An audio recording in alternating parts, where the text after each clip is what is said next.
আমি আজকে একটা দেখাবো আমের একটা জুস। তো আমি দুটো আম নিয়েছি, আম দুটো এবার আমি গ্রাইন্ড করে নেব। আমি আমের খোসাগুলো ছাড়িয়ে নিলাম, এবার এটা মিক্সিং জারে দেব।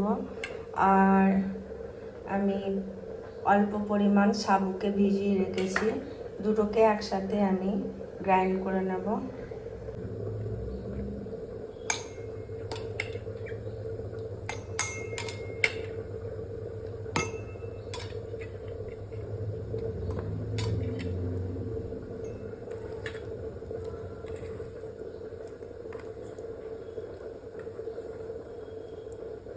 পরিমাণ মতো আপনারা চিনিটা দেবেন, যেহেতু আমটা খুব পাকা মিষ্টি আম, আমি বেশি চিনি দেব না।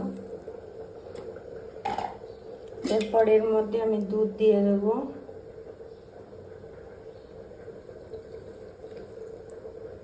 এরপর এটাকে গ্রাইন্ড করে নেব। আমি এটা গ্রাইন্ড করে নিলাম।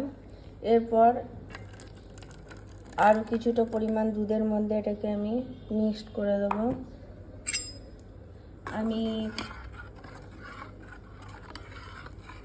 250 গ্রাম দুধ নিয়েছিলাম।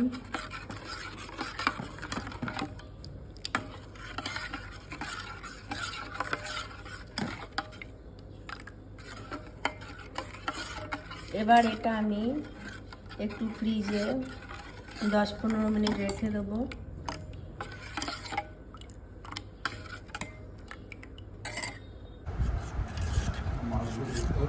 আমি এটা ফ্রিজ থেকে বার করে নিলাম।